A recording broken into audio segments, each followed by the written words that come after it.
I felt like God gave me this calling and put into my heart and my mind a couple years ago that there are people out there that you can help. And so I was very interested in being an altruistic liver donor.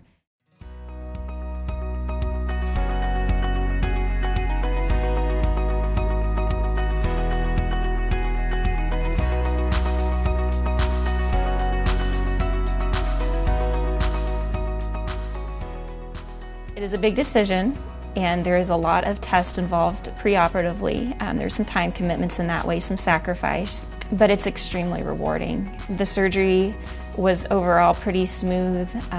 The medical team was wonderful, and the follow-up appointments have all gone very well. And I would just say it's very rewarding to know that you've been able to give a part of yourself to help save someone's life and help their life get better. And I definitely think it's a worthy calling, and one that I hope people would take to help save lives, because certainly so many people need it. People like Carrie are real heroes. I mean, they want to help somebody in very selfless manner and go through the surgery that is associated with pain. It's a sacrifice, but at the end of the day, they want to help and make a significant impact on someone's life. That's the motivation.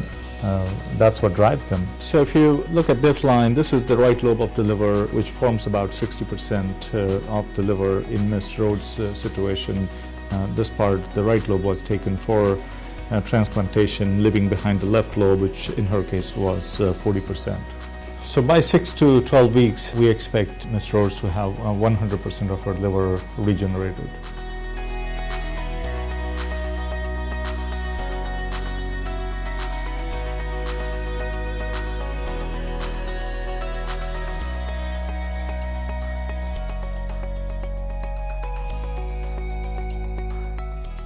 My first follow-up appointment, my mother and I were in the waiting room, and because we had seen these pictures, my recipient and his loved one showed up, and we weren't sure at first if we were who we thought we were, but we kept kind of looking at each other, and then when he had shared his name at the window, I knew, and I stood up, I smiled real big, and they were looking at me, and again, I think we all had tears in our eyes. We hugged and had a very special moment in the waiting room. Really, we view each other as family. In fact, my recipient and I have even been calling each other our brother and sister because we feel like that's what we are. I'm his liver sister and he's my liver brother. I had a liver disease called primary sclerosing cholangitis, or PSC. This liver disease is an autoimmune disease. Your immune system attacks your small bile ducts in your liver. I ended up receiving a lot of ERCPs through my course of time over the 10 years. These procedures take an endoscope down through your stomach to your liver to take samples. Those cells, they test them to see if they're precancerous or if they're abnormal. My cells were precancerous 100% of the time, which made me a ticking time bomb for the future. So when I woke up out of surgery, it was stressful and terrible at the same time, but as each and every single day I got better and better, and I started getting used to the medicines and getting used to my new norm. And then about a week ago, which would make it this week 6-week mark, I made a huge stride to where I'm feeling almost 100% back to normal.